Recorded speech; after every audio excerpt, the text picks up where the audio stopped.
Chapter 1. Eyes Beneath the Stage Lights. Night fell over London, but the streets around Mayfair never slept. The flashing lights of Fashion Week signs shimmered like lost stars, illuminating the cobbled streets and sleek glass buildings. Harrison Mitchell stood inside the flagship showroom of Mitchell & Company, hands in his pockets, his sharp gaze scanning through the large glass panels overlooking the city. Below, the crowd bustled, journalists, VIPs, and fashion enthusiasts, all flocking to the runways where his brand was about to debut its latest collection. But tonight, his mind wasn't on the designs or the stage lights. It was stuck on an old piece of paper resting on his desk, the shareholder contract left behind by his father, the founder of Mitchell & Company, before he passed away 7 years ago. Harrison stepped toward the desk, his fingers brushing over the bolded words on the front page. Harrison James Mitchell must marry before his 35th birthday to retain ownership of 51% of Mitchell & Company. Otherwise, his shares will be transferred to existing shareholders according to their respective ownership percentages. His fists clenched, nails pressing into his palms. Time was running out, only a few weeks remained until his 35th birthday. If he didn't meet the condition, Victoria Reynolds, the woman who had once betrayed him, driven his father to a stroke, and nearly destroyed the company, would have the chance to manipulate everything he had bled to build. But Harrison wasn't one to surrender easily. 7 years ago, when his father died, he had rebuilt Mitchell & Company from the ashes, with nothing but sheer talent and determination. He wasn't about to let Victoria win, no matter how much this damn contract forced him into a game he had no intention of playing. His eyes flicked back to his laptop screen, where the PR team had just sent over a report on the new collection's promotional campaign. With the sharp instincts of a seasoned CEO, he quickly spotted a minor flaw in the strategy, one that could be exploited by competitors. "Send me a revised version within an hour," he typed swiftly, his tone firm and unwavering. He wouldn't let anything slip out of his control. Not now, when all eyes were on him and Mitchell & Company. A vibration on the desk interrupted his thoughts. His phone lit up with a message from Richard Chen, his lawyer and the only friend he trusted. "I found someone who can help you. She'll be there in 10 minutes. Harrison frowned, tossing the phone onto the desk with a soft thud. Help? He didn't need pity or half-baked solutions. But Richard wasn't an idiot, and if he had a plan, it was worth hearing out. Arms crossed, Harrison fixed his cold gaze on the door, waiting to see what this so-called solution would be. A soft knock on the door pulled him from his thoughts. "Come in," Harrison said, his voice deep and dry, as if all emotions had long been locked away. The door opened, and Richard stepped in with his usual confident smile. But it wasn't him who made Harrison pause. It was the woman walking in behind him. She wore a worn-out denim jacket, her brown hair tied up in a slightly messy ponytail, and she carried a thick sketchbook in her arms. No makeup, no high heels. She didn't look like someone who belonged in his world of luxury. But her eyes, bright and filled with unwavering confidence, caught him off guard. There was something about her that made it impossible to look away. "Harrison, this is Lila Bennett," Richard introduced, excitement in his voice. "A freelance designer and the person who can help you get through this contract situation." Lila stepped forward, placing the sketchbook firmly on the desk with the decisiveness of someone used to skeptical gazes like his. "I can help you get through this, Mr. Mitchell," she said, her voice clear and unwavering. "I know your situation, and I know how to turn it into an advantage." Harrison crossed his arms, assessing her from head to toe. A freelance designer? She looked more like a street artist than someone who could solve a fashion empire's crisis, but he wasn't one to judge based on appearances. Tilting his head slightly, he spoke, his voice cold. "An advantage? What exactly do you know about my situation that makes you think you can say that?" Lila didn't flinch. Her gaze locked onto his, a silent yet firm challenge. "I know you need someone to play the role of your wife to keep your shares," she stated, "and I know how to make it look real, not just to the media, but to your shareholders. I'm good at creating stories, and I can help you tell yours." She paused for a moment, then gave a subtle, knowing smile. "You don't have to believe me yet. Just try me." Harrison turned to Richard, his expression demanding an explanation. "Where the hell did you find this woman?" Richard simply shrugged, signaling that Harrison should hear her out. Harrison exhaled sharply, leaning back against the desk, his tone still cold. Let's say I agree. This is purely a transaction. You do your job, I pay you, and no one crosses the line into my personal life. Understood? Lila nodded, her gaze steady. Understood, Mr. Mitchell.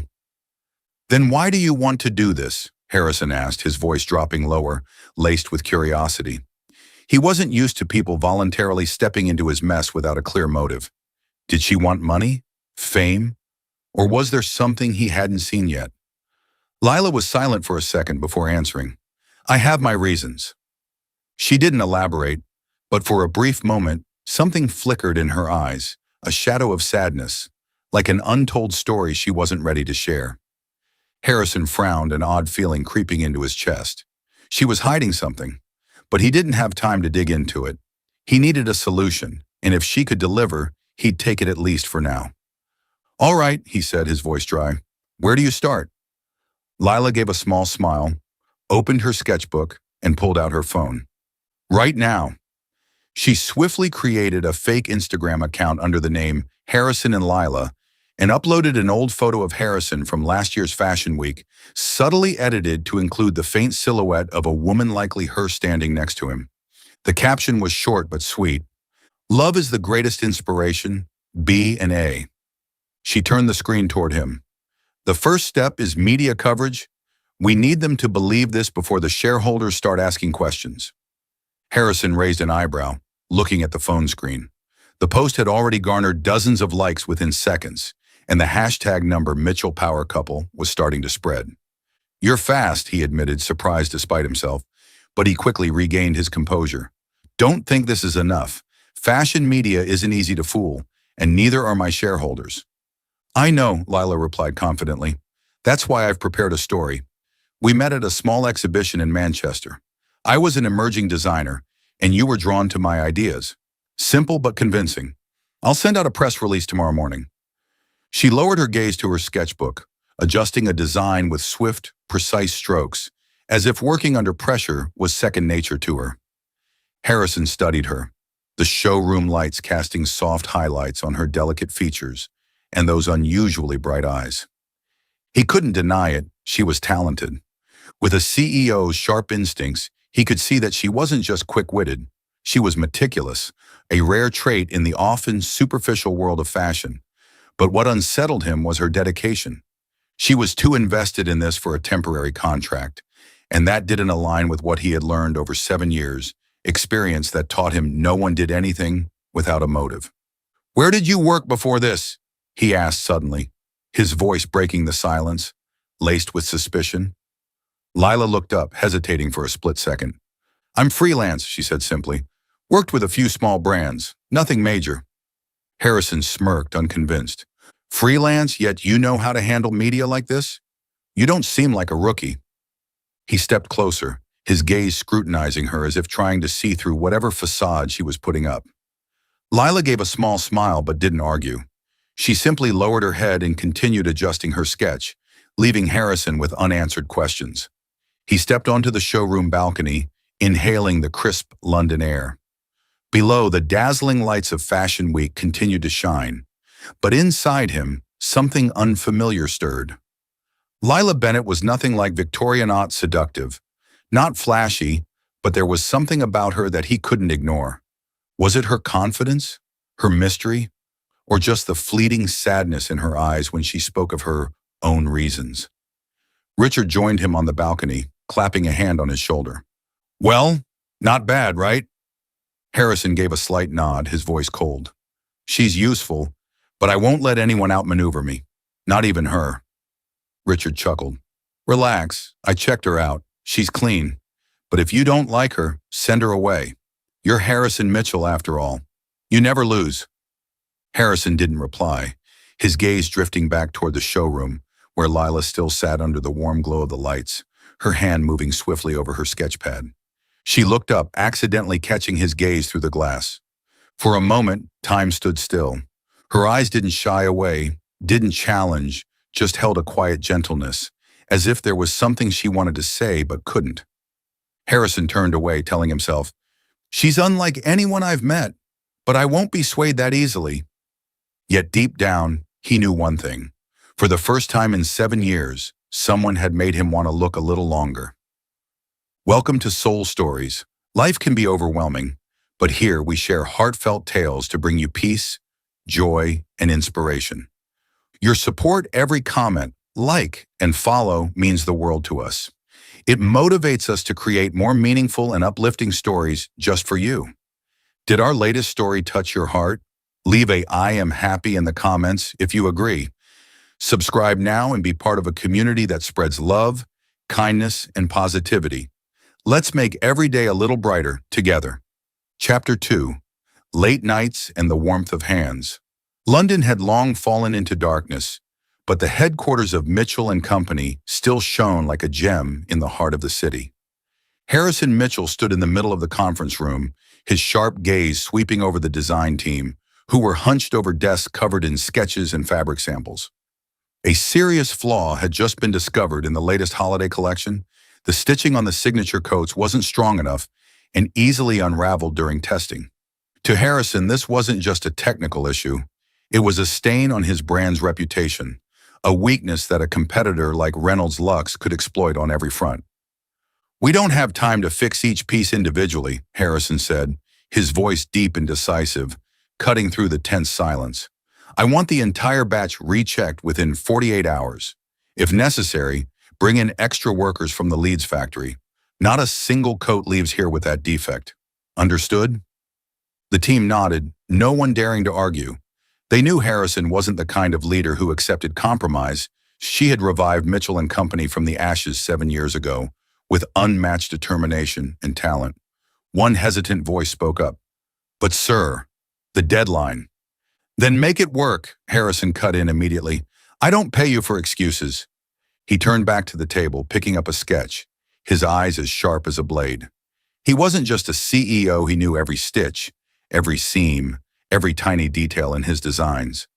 That was why Mitchell & Company had survived the scandal Victoria Reynolds had left behind, and he wasn't about to let anyone, not even his own team, damage his brand.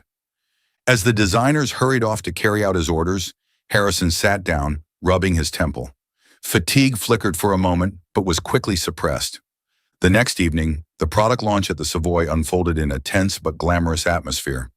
Harrison stood on stage, cameras flashing incessantly, his voice steady as he introduced the new handbag line.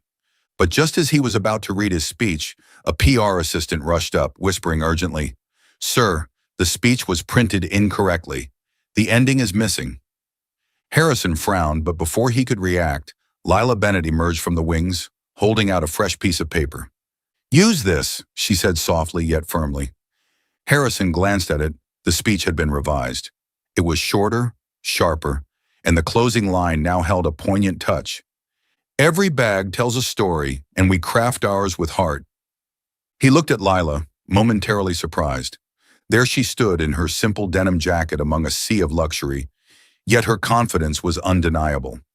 "You're fast," he murmured, voice low, before stepping up to the microphone and delivering the speech with effortless charm. The audience erupted into applause, and almost immediately the #sign Mitchell Power Couple began trending on Instagram, thanks to a PR post Lila had set up the night before. "She's smart," Harrison thought, "but I don't need to rely on anyone." Yet deep down, a small part of him had started to pay more attention to her. A few nights later, while London was asleep, Harrison remained at the Mitchell & Company showroom, alone with stacks of sketches and fabric samples for the next collection. The desk lamp cast a glow over his face, highlighting the sharp angles and the deep contemplation in his eyes. He disliked going home. His massive penthouse only made the silence heavier, the loneliness more pronounced. After 7 years of building walls around himself, he had grown used to the solitude. Here, surrounded by fabrics and design blueprints, he had control, the only thing he still trusted. The showroom door creaked open, and Lila stepped in, carrying a steaming cup of coffee. Harrison looked up, frowning. "Why are you still here? It's late." "I saw the lights on," she said simply, setting the cup down in front of him. "You work too late. I figured you could use this." Her gaze drifted over the sketch he was studying, a new handbag design. She pointed at the strap. "This won't work. The metal clasp is too sharp, it'll cut into the leather over time. You should switch to a hidden hinge. It'll be more durable and refined. Harrison followed her finger, scrutinizing the design. She was right. A small but crucial flaw, one his design team had overlooked. His brow furrowed slightly as he looked back at her. You understand design?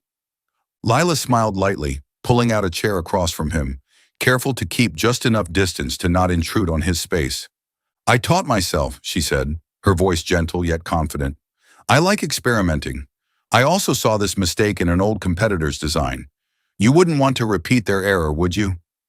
Harrison studied her, the sharpness in his eyes shifting just slightly towards something resembling admiration. He set his pen down, pulling the sketch toward him. All right, he said, his tone still authoritative but lacking its usual coldness. Fix it with me. Lila nodded, moving her chair closer, and together they bent over the blueprint, refining the design. Under the soft showroom lights, their heads leaned in, their strokes blending into one another, an unexpected harmony forming between them. As they sketched, his hand accidentally brushed against hers as they both reached for the same pencil. Harrison froze. The warmth of her fingertips seeped into his skin, sending an unexpected jolt through him, making his heart skip a beat. He looked up, meeting her gaze, steady, unchallenging, but soft and warm. You're not sleeping? He asked, his voice slightly rough, as if trying to mask the unfamiliar feeling rising inside him. Lila smiled, her eyes shimmering under the dim light. I wanted to stay and look at the designs, she replied, her voice quiet yet sincere, like a whisper meant only for him. Harrison didn't respond. He simply watched her for a moment longer before turning back to the sketch.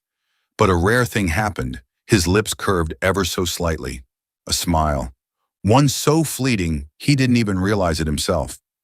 They worked late into the night, and when Lila eventually dozed off at the table, exhaustion overtaking her, Harrison set his pencil down. He looked at her. Her brown hair had fallen over one side of her face, her breathing steady, peaceful, almost childlike. Standing up, he slipped off his suit jacket and gently draped it over her shoulders. His movements were careful, as if afraid to wake her, and when the fabric settled over her, a strange warmth spread in his chest, a feeling long forgotten. The next morning, as a light drizzle fell over London, Harrison and Lila left the showroom together. He held an umbrella, shielding her from the rain as they stepped onto the drowsy streets. Suddenly, Lila slipped on the wet pavement. With reflexes as sharp as ever, Harrison caught her wrist, pulling her close. Careful, he murmured, his deep voice laced with concern. I can't afford to lose my best asset. Lila's cheeks flushed. She looked up at him, her heart hammering in her chest. His hand was still wrapped firmly around hers, his warmth seeping into her skin. Their eyes locked, and for a brief moment, the world around them faded, the rain forming a delicate curtain between them and the rest of reality. Thank you, she whispered, her voice so soft the rain almost drowned it out. But Harrison heard her. He didn't let go right away. Instead, he simply guided her forward, his grip steady, his mind unwillingly drawn into an emotion he didn't want to name. That evening, as Harrison checked his company emails in preparation for an upcoming business trip, something caught his eye. A message from Lila, sent at midnight. It was addressed to a fabric supplier in Manchester. The content was brief. Send an additional batch of wool immediately. Keep the source confidential. Harrison's brows furrowed. Bennett Threads? Who was she contacting? Memories of Victoria's betrayal from 7 years ago resurface. Her secret phone calls, her feigned dedication before she stabbed him in the back. For a moment, doubt crept in. Then he glanced at his hand, the same hand that had held hers in the rain, still remembering the warmth of her touch. A different emotion stirred. She's not like Victoria, he told himself. But the suspicion lingered, overshadowed only by something even stronger, something he wasn't ready to define. He stood up, walking onto the showroom balcony, watching the rain shimmer against the London streets. And he thought of her, the way she had rushed to fix his speech, the way she had stayed up with him, side by side in the quiet hours of the night, the way she had smiled when he draped his jacket over her. I'm not used to this feeling, he murmured, gripping the balcony railing. But I like it. Deep within him, something unfamiliar had begun to take root. Something he wasn't ready to admit. But it was love. Chapter 3. Confessions Under the Paris Sky. London Fashion Week glowed like a vibrant masterpiece, with the XL Convention Center bathed in flashing lights and the murmurs of the crowd. Harrison Mitchell stood on stage, his sharp gaze sweeping over the VIP rows, where journalists and distinguished guests awaited the grand unveiling of Mitchell & Company's latest accessory line. Dressed in a flawlessly tailored black suit, he exuded confidence and authority, the mark of a CEO who had led his brand out of the shadows 7 years ago. But today he knew the spotlight wasn't just on the collection, it was on him. The show unfolded seamlessly, earning praise from industry critics and fashion insiders alike, until a journalist suddenly stood up, their voice cutting through the air. "Mr. Mitchell, rumors suggest you are on the verge of losing control of Mitchell & Company due to a secret shareholder clause. What do you have to say about this?" The crowd fell silent, all eyes locking on to him. Harrison clenched his fists in his pockets, but his expression remained unshaken. With the composure of a leader forged through countless storms, he let out a faint smile, his voice deep and steady. "Rumors exist when people can't compete," he said smoothly. "Mitchell & Company is stronger than ever, and I am still at the helm. Let's focus on this collection. That is my answer." Applause erupted, but just as he was about to step down, a familiar sound echoed from the side stage, the sharp click of red high heels. Victoria Reynolds emerged, her smirk dripping with mockery. "This fake wedding won't save you, Harrison," she called out, her voice syrupy yet razor sharp. "Everyone knows your brand is sinking." The crowd stirred, whispers spreading, phones lifted to capture the moment. Harrison's jaw tightened, anger flashing in his eyes, but before he could counter, Lila Bennett suddenly stepped forward. Her fingers brushed against his hand just for a second, but enough to make him pause. Then she walked up to the microphone. "Victoria," Lila said, her voice calm yet captivating, "you do know how to make things interesting, but you're wrong." Her gaze remained steady, unwavering. "Our wedding isn't about saving a brand," she continued. "It's about celebrating love through creativity. Harrison and I have sketched ideas together, debated over every cut, every detail. Mitchell & Company isn't sinking, it's soaring, thanks to this man."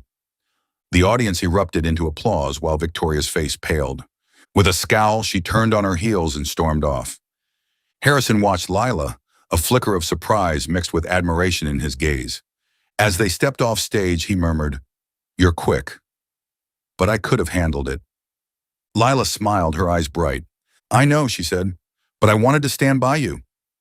Harrison didn't respond, but the corner of his lips curved upward. A rare smile, one she was beginning to realize was just for her.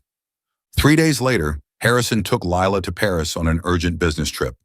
A major French supplier had refused to deliver the cashmere wool for Mitchell & Company's winter collection, threatening the entire production timeline. With his characteristic decisiveness, Harrison didn't wait for the procurement team. He flew to Paris himself to negotiate, and he wanted Lila by his side.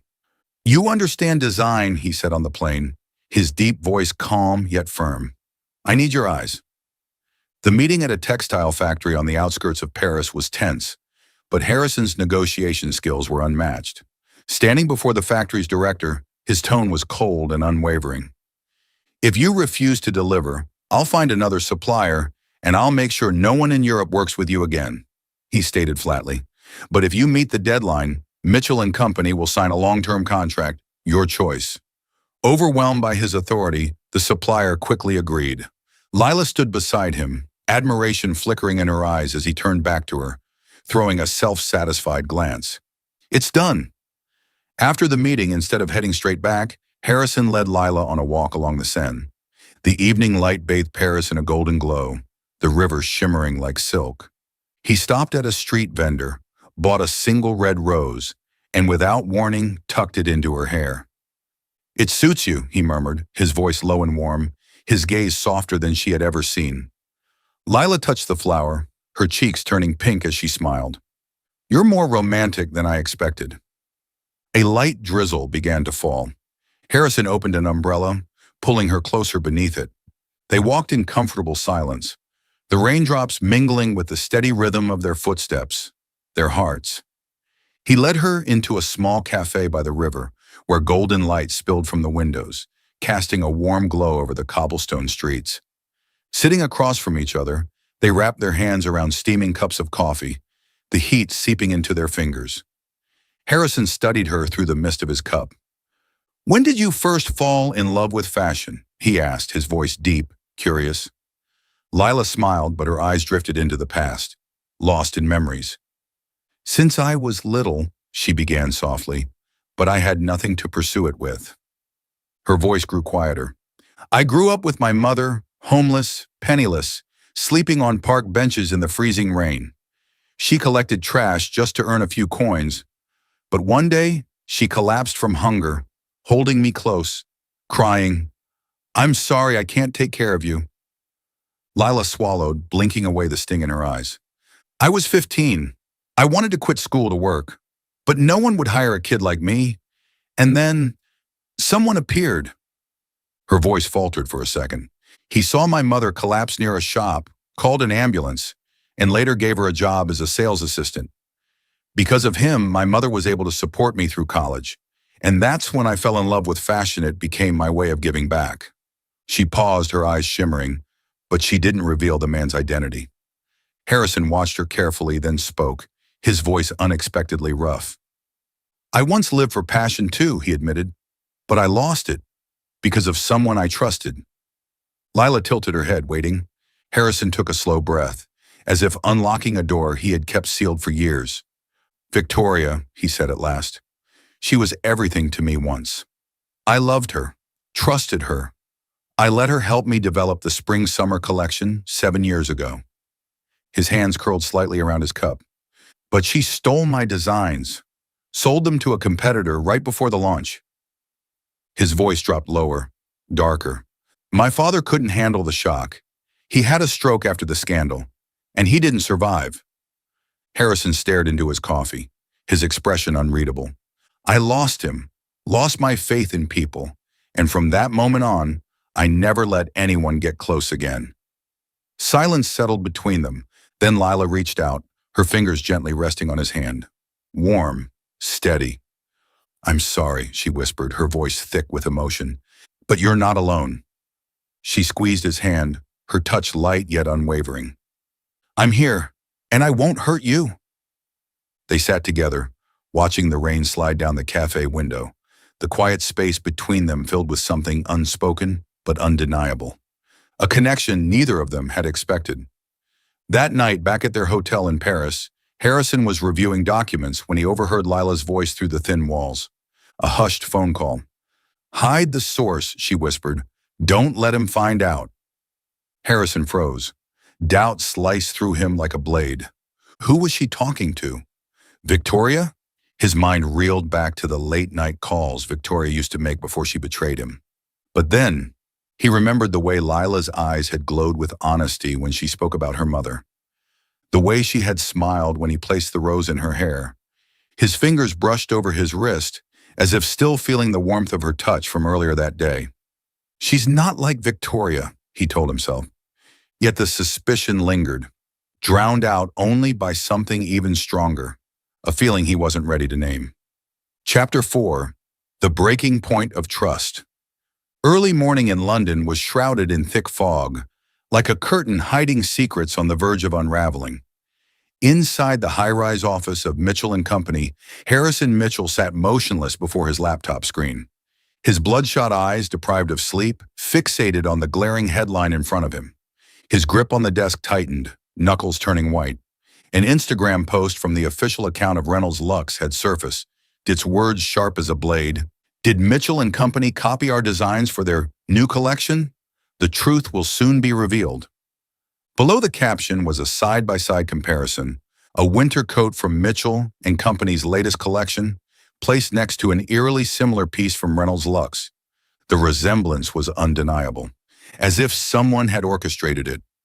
Harrison felt the blood rush to his head, his breath turning heavy. This wasn't just an attack on his reputation, something he could handle with his usual resilience. This was a direct assault on the company's shareholders, who had been flooding his phone with panicked calls demanding an explanation. He knew exactly who was behind it: Victoria Reynolds. She had mocked him at Fashion Week, but now she had escalated her game, striking at the very heart of the empire he had rebuilt from the ashes of betrayal 7 years ago. But this time, she had aimed at Lila, the woman he had allowed himself to love, the woman he had let in after years of locking his heart away. His phone buzzed, an email from Victoria. The subject line was brief, "Ask your fake wife." Harrison clicked it open, his blood running cold as he read. "Harrison, you're a fool to trust her. Lila Bennett isn't who you think she is. Ask her what she's hiding and why she got close to you. Here's the proof. Don't let yourself be deceived again like you were 7 years ago." Attached were photos and messages. A grainy image of Lila standing in the shadows at Fashion Week, phone in hand, her expression furtive. A screenshot of a conversation supposedly between her and VR. "The winter collection is ready to be sent over. Don't worry, he doesn't suspect a thing." Harrison's chest tightened, his pulse hammering in his ears. And then, a memory surfaced. Paris. The hushed whisper he had overheard in the hotel. Hide the source. Don't let him find out. Back then, he had brushed aside his doubts, lost in the warmth of her leaning against him, in the sincerity of her eyes as they talked by the Seine. But now, with Victoria's email staring back at him, everything aligned into a picture he couldn't ignore. Or at least that's what he thought. Lila, a spy. The thought sliced through him like a blade, tearing apart everything he had built with her. The late nights spent sketching together, the hand-holding in the rain, the kiss he had pressed against her hair in Paris. A storm brewed in his chest, fury clashing with something far more painful. The fear that he had been wrong, horribly, disastrously wrong. "Where is she?" he growled, his voice thunderous in the empty office. A startled assistant outside the door stammered, Miss Bennett is at the showroom, sir." Harrison pushed back his chair, the screech of metal against tile sharp as a blade, and stormed out. His footsteps echoed down the hallway, his mind consumed by rage and betrayal. He had loved her, had let himself believe in her, and now he feared. He had made the same mistake all over again. The showroom lights were bright, but the air was thick with the weight of the coming storm. Harrison shoved the door open. Lila sat at the design table, sketching a new dress, her expression focused. At the sound of his footsteps, she glanced up. A small smile touched her lips, just like always. "You're back early," she said, voice light, unaware of the tempest raging in his eyes. "I was just about to send you this sketch." Early morning London was veiled in thick fog, a curtain concealing secrets on the verge of shattering. Inside his high-rise office at Mitchell & Company, Harrison Mitchell sat frozen before his laptop screen. His eyes, bloodshot from lack of sleep, bore into the image flashing across the display. His hands clenched the edge of the desk so tightly that his knuckles turned white. An Instagram post from Reynolds Lux had surfaced. Its words were sharp as a blade. "Did Mitchell & Company copy our designs for their new collection? The truth will soon be revealed." Below the caption was an image. A winter coat from Mitchell & Company's latest line, placed side by side with an almost identical piece from Reynolds Lux. The resemblance was undeniable. It looked orchestrated. Harrison felt the blood pound in his head, his breathing heavy and strained. This wasn't just an attack on his reputation, something he could handle. This was a direct assault on his shareholders, who had been bombarding his phone with frantic calls demanding answers. He knew exactly who was behind it. Victoria Reynolds. She had mocked him at Fashion Week, and now she had played an even filthier card striking at the empire he had rebuilt from betrayal 7 years ago. But this time, she had aimed at Lila, the woman he had let in, the woman he had allowed himself to love. His phone buzzed. An email from Victoria. The subject line was short, "Ask your fake wife." Harrison clicked it open, ice creeping through his veins as he read. "Harrison, you're a fool to trust her. Lila Bennett isn't who you think she is. Ask her what she's hiding and why she got close to you. Here's the proof. Don't be deceived again like you were 7 years ago." Attached were photos and messages. A grainy image of Lila, tucked away in the shadows at Fashion Week, phone in hand, her expression furtive. A screenshot of a supposed conversation between her and VR. "The winter collection is ready to be sent over. Don't worry, he doesn't suspect a thing." Harrison's chest tightened, his pulse hammering. And then, a memory surfaced. Paris. The hushed whisper he had overheard in the hotel. "Hide the source. Don't let him find out. Back then, he had brushed aside his doubts, lost in the warmth of her leaning against him, in the sincerity of her voice as they spoke by the Seine. But now, with Victoria's email staring back at him, everything aligned into a picture he couldn't ignore, or at least that's what he thought. Lila, a spy, the thought sliced through him like a blade, tearing apart everything he had built with her. The late nights spent sketching together, the hand-holding in the rain, the kiss he had pressed against her hair in Paris. A storm raged in his chest for he clashing with something far worse. Betrayal. "Where is she?" he roared, his voice thundering through the empty office. A startled assistant outside stammered, "Miss Bennett is in the showroom, sir." Harrison pushed back his chair with a screech, storming out the door. His footsteps echoed down the hall, his mind drowning in rage and pain. He had loved her, had let himself believe in her, and now he feared. He had been a fool. The showroom was brightly lit, but the air felt heavy, thick with the weight of what was coming. Harrison shoved the door open. Lila sat at the design table sketching a new dress, her expression focused. At the sound of his footsteps, she glanced up, smiling softly, just like always. "You're back early," she said, voice light, unaware of the storm brewing in his eyes. "I was just about to send you this sketch." She never got to finish. Harrison strode forward and slammed his laptop onto the table, the impact echoing through the room. The screen glowed with Victoria's email. The photos, the messages. "Explain this," he shouted, his voice shaking with rage, his eyes blazing like fire. "You're Victoria's spy, aren't you? I let you in, I loved you, and you stabbed me in the back?" Lila paled. Her eyes widened as she looked from him to the screen, her hands trembling. She shot to her feet. No, it's not what you think." "Not what I think?" Harrison cut her off, his voice cold. But beneath it was something raw, something broken. "Do you take me for a fool? This is your message to Victoria. The collection is ready to be sent over." "What exactly were you sending? My designs? And last night in Paris, I heard you whispering on the phone, telling someone to hide something because if he finds out, everything will fall apart." "I was him, wasn't I? What game are you playing, Lila?" Lila shook her head, tears spilling down her cheeks. Her voice cracked, but her conviction didn't waver. "No, Harrison, I swear I didn't do this." She stepped toward him, hands trembling as if reaching for Heimlich to freeze under the fury in his gaze. "You have to believe me. I didn't betray you." Harrison turned away, unable to look into those tear-filled eyes. His voice was low, rough, filled with a pain that cut deeper than his anger. "Didn't do anything wrong?" he scoffed bitterly. "Then explain this. Sneaking around behind my back, texting my enemy, sabotaging everything I built?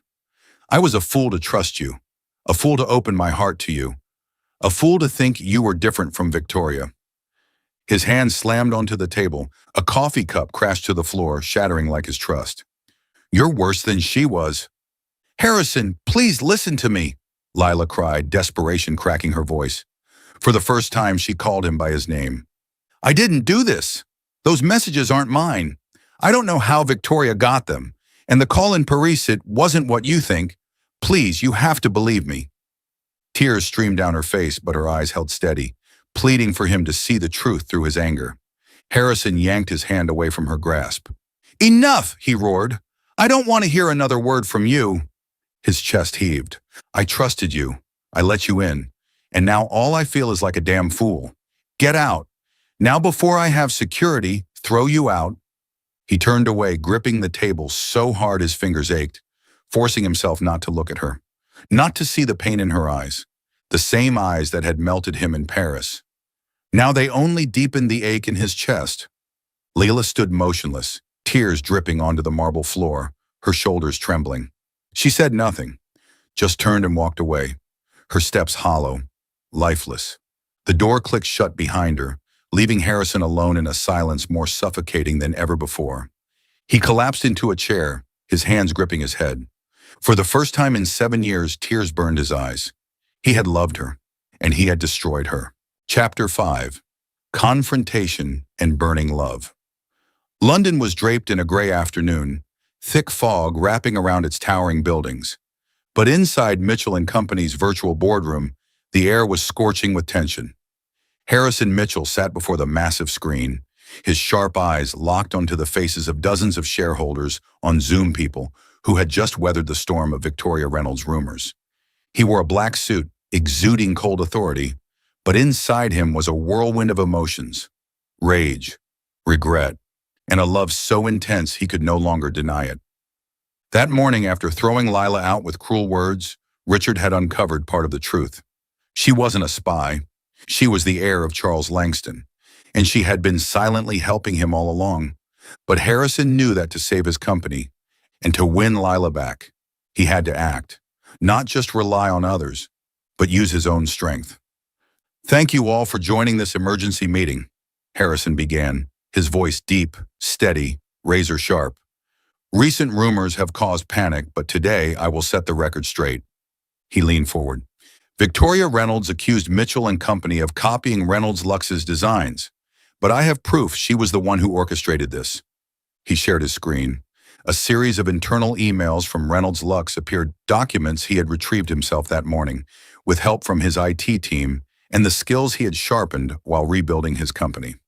"This," Harrison said coolly, "is an email she sent to her PR team, instructing them to spread rumors on Instagram to pressure my shareholders." A click. Another file appeared. "This is her transaction history showing she hired a freelance designer to replicate our collection before its release." The Zoom screen split in half. On one side, Harrison. On the other, Victoria. Her smug smile faltered. "Harrison, you're pathetic," she purred, though there was a tremor in her voice. "Do you think the shareholders are fools? Lila Bennett was your spy. She sent the designs to me. What do you have to say to that?" Harrison clenched his fists under the table. Before he could answer, a new window popped up. Lila Bennett had joined the call. Her face filled the screen, her eyes red-rimmed but unwavering with determination. Harrison froze and his heart pounded. She came back? After everything he said? But Lila wasn't looking at him. Her gaze was fixed on Victoria. "Victoria, you called me a spy?" Lila's voice was calm, yet razor sharp. She clicked her screen. More evidence appeared. "These," she said, "are the messages you sent to a hacker, instructing them to fabricate the text between us." Click, another file. "This is the invoice you paid to copy the collection." Click. "And this," her voice remained steady, but silent tears slipped down her cheeks, "is a recording of you discussing how to spread the rumor." Gasps erupted from the board members. Voices whispered through the speakers. Victoria's face drained of color. You're lying," she screeched, her voice cracking. "Who would believe this nonsense?" "I do," Harrison cut in. His voice was low, controlled, deadly cold. "Because I verified it myself." His gaze bore into hers like a blade. "The emails came from your server. The payments are tied to your account. The recording has been authenticated." "You wanted to play this game, Victoria." He leaned in. "But I won't let you win this time." A senior shareholder spoke up. "If this is true, I move to remove Victoria Reynolds from the board immediately." The others nodded in agreement. Victoria screamed something, but Harrison simply signaled to mute her mic. The meeting ended. The final decision: Victoria was forced to relinquish her shares, and a lawsuit for corporate fraud awaited her. As the Zoom screen faded, Harrison sat back, his hands trembling slightly. He turned to Richard. "Where is she?" Richard smirked. "She called from a cafe near St. James's Park. I convinced her to join the meeting. But if you want her back, you have to go to her yourself." St. James's Park was bathed in golden sunlight filtering through the trees, casting dappled shadows on the cobbled paths. But the sky had begun to darken, heavy with the promise of rain. Harrison walked briskly, his heart pounding. Over the past few days, he had fallen in love with Lila. From the night she brought him coffee at the showroom, from the way her hand fit in his under the London rain, from the moment she leaned against him by the Seine. He had fought against it, denied it. But today, after nearly losing her to his own blind distrust, he knew his heart could not bear to let her go. He found her sitting on a bench, cradling a now cold cup of coffee, her gaze lost in the rippling lake. She looked smaller than ever in her worn denim jacket, fragile after everything that had happened this morning. "Lila," he called softly, stepping closer. She looked up, surprise flickering in her eyes before she quickly lowered them. I didn't think you would come," she murmured, voice barely above a whisper. Harrison didn't sit. Instead, he dropped to one knee before her, taking her hands in his own. His eyes burned with intensity. For the first time, they were tender. "I love you," he said, his voice deep, raw with emotion. "I don't know when it started, maybe that night in Paris, when you rested your head on my shoulder. Maybe when you made me laugh in the rain." He swallowed hard.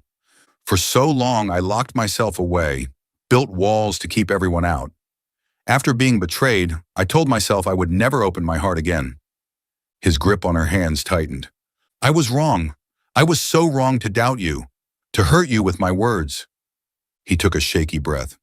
"Forgive me, Lila. Stay with me. Not because of the contract, but because I need you." Tears spilled down Lila's cheeks. "Harrison," she whispered, her voice breaking, "I never wanted to leave." Then she fell into his arms, sobbing into his shoulder. The first drops of rain began to fall, misting around them like a veil. Harrison pulled her up, held her tighter, and kissed her. A kiss that was desperate, fiery, and deep, as if he could erase all the pain, all the distance, all the mistakes that had kept them apart. The rain grew heavier, soaking them both, but they didn't move, didn't let go. As if, in this moment, the whole world had disappeared, leaving only them. Harrison pulled out his phone, opened an Instagram live stream on Mitchell & Company's official account. "Let the world see. She's everything to me," he said hoarsely, his eyes locked on Lila. The live stream exploded with likes, but he didn't care. He only cared about her. That night, in his penthouse overlooking the glittering London Eye, they sat on the sofa, fingers entwined. The only sound was the soft patter of rain against the glass. Harrison gazed at Lila, still overwhelmed by everything that had happened. He pulled her into his arms, his fingers gently threading through her damp brown hair. "I said terrible things this morning," he murmured, his voice rough with guilt. "I called you a traitor. I told you I was afraid of you." His throat tightened. "I doubted you because I was scared.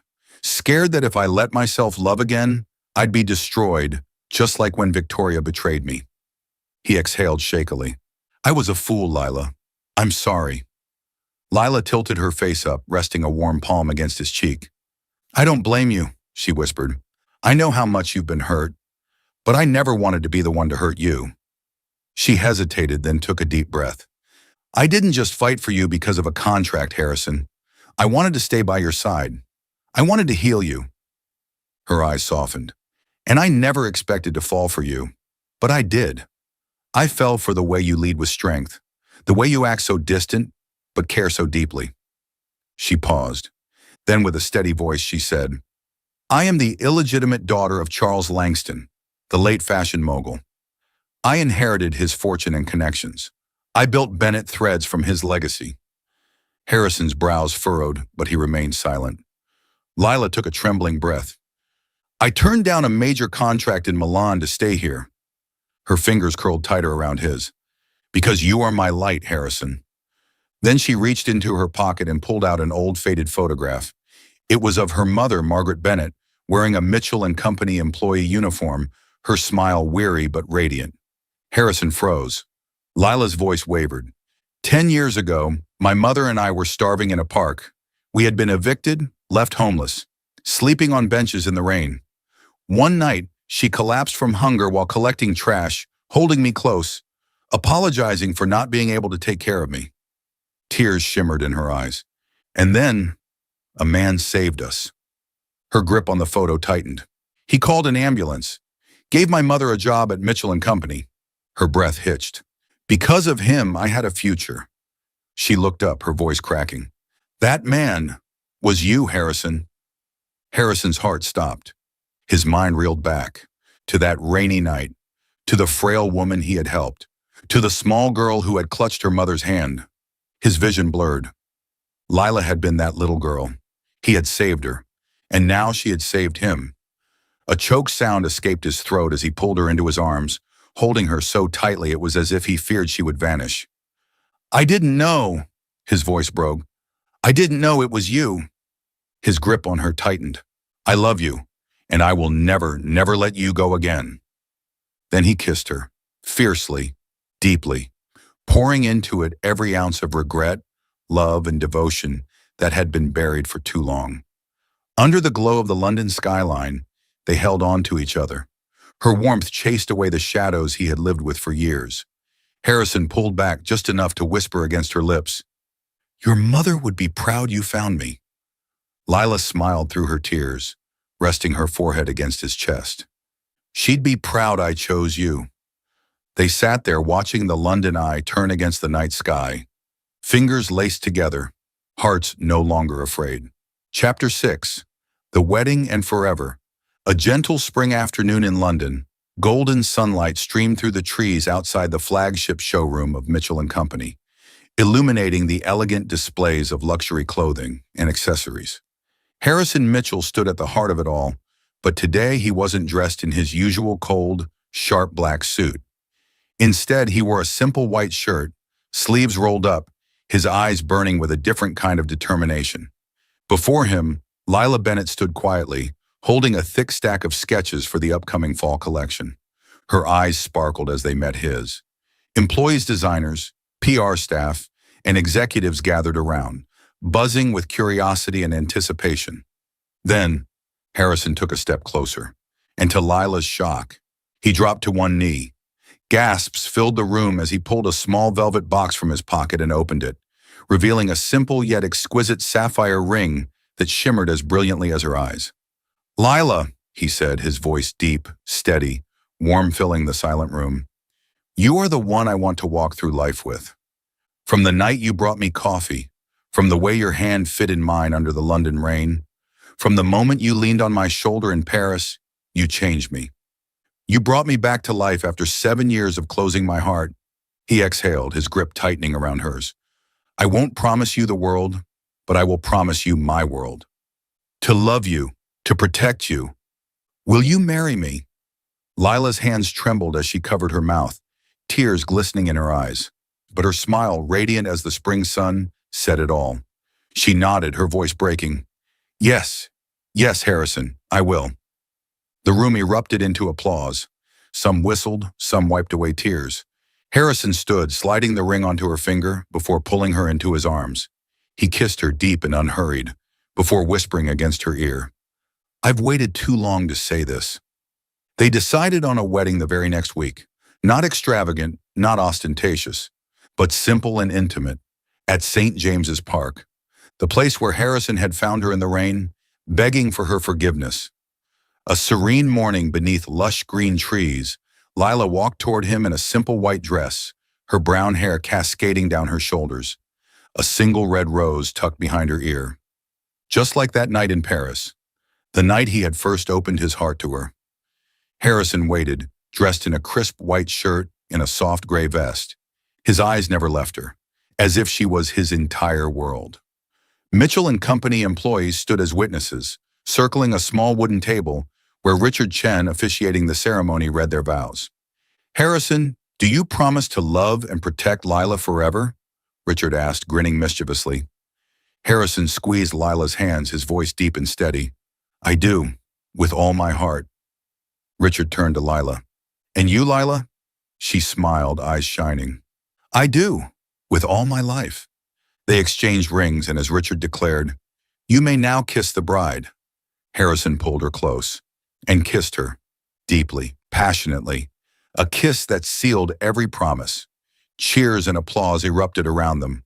Rain began to fall, light at first, then heavier, a blessing from the sky. But they didn't move, didn't let go. They let the rain soak them, just like that day they found each other again. After the wedding, Harrison and Lila didn't just begin their life as husband and wife. They built an empire together. Mitchell & Company merged with Bennett Threads, Lila's own brand, creating a powerhouse of fashion that combined Harrison's luxury craftsmanship with Lila's sustainable creativity. Harrison, with his sharp leadership, drove the company's expansion. Lila, with her connections and talent, opened new markets and redefined their vision. They worked late nights together at the showroom, some nights filled with heated debates, others with quiet laughter. But every night ended the same, with a hand held tight, with a kiss shared in the soft glow of desk lamps. 1 year later, on a crisp autumn evening, their newly rebranded fashion house, Mitchell Bennett, celebrated its first anniversary. The showroom was bathed in golden light. A long line of customers stretched outside, eager to purchase their first commemorative collection. Harrison stood at the center, his gaze sweeping over the dazzling displays, until his eyes landed on her. Lila stood beside a mannequin, adjusting the drape of a dress, her expression glowing with the same passion she had the day they first met. Harrison walked up behind her, wrapped his arms around her waist, and murmured against her ear, "From doubt, you gave me forever." Lila turned, smiling as she pressed a hand against his chest. "And from fear, you gave me a home." They held each other, their eyes filled with everything. The nights of uncertainty, the fights, the rain, the stolen kisses. Paris, St. James's Park, the moment he had knelt before her. Harrison tilted her chin up and kissed her, deep and slow, under the glow of the showroom lights. Applause broke out from employees and customers alike, but they didn't care. In that moment, there was only them. As the kiss ended, Harrison laced his fingers through hers and led her onto the showroom's balcony. London stretched before them, glowing under a million city lights, a silent witness to their journey, from doubt to love to forever. He held her close, whispering, "I won't promise you the world, Lila, but I promise you my world." She rested her head against his chest, her voice soft but unwavering. "And I promise to stay in it forever." They stood there, hands entwined, hearts steady. As the London Eye spun in the distance, a quiet reminder of how far they had come, of how love, against all odds, had become the most beautiful thing they had ever created. Thank you for following this heartfelt story of Soul Stories channel. Share your thoughts about the story in the comments below. If you believe that true love can withstand all trials and sometimes begins in the simplest of ways, don't forget to hit the like button and share this story with your friends. To never miss out on touching and meaningful stories, subscribe to our channel and help us spread messages of love and warmth to everyone. Let's cherish the beautiful moments of life and love together. London, a cold February morning. The wet streets reflected the city's golden lights as hurried pedestrians wrapped themselves in thick coats, bracing against the biting cold. But for Paul Carter, CEO of Carter & Company, the temperature outside didn't matter. The only thing on his mind was the financial report glowing on his phone screen as his car sped down the familiar road. At 38, Paul was one of London's most powerful businessmen. He was cold, rational, and in complete control of every aspect of his life, except for one thing, his daughter, Mia Carter. Paul had never imagined himself as a single father. He had once been married to Evelyn, a beautiful, intelligent woman who had never wanted to be tied down by family life. Shortly after giving birth to Mia, she left behind a brief note and disappeared from his life forever. Paul had won full custody, but he had never truly been a father in the emotional sense. His work consumed all his time, and Mia grew up surrounded by nannies, prestigious schools, and every luxury money could buy. But there was one thing Paul couldn't purchase: the genuine bond between a father and his daughter. And then, one chaotic morning changed everything. A chaotic morning. Paul woke up at 5 a.m. as usual, starting his day by reviewing financial reports. A crucial board meeting was scheduled for 8 a.m., and he had no time for distractions. Everything was going smoothly until his housekeeper called. "Sir, I'm sorry to inform you that Mia's nanny won't be able to come in today. She has a high fever." Paul paused for a moment. "How soon can we get a replacement?" "I've called several agencies, but the earliest anyone can arrive is in the afternoon." Paul exhaled deeply, feeling the onset of a headache. He couldn't leave his daughter home alone, but missing the meeting was not an option either. With no alternative, he decided to take Mia to school himself. Mia, a 4-year-old with soft curls and big round eyes, happily bounced into the car.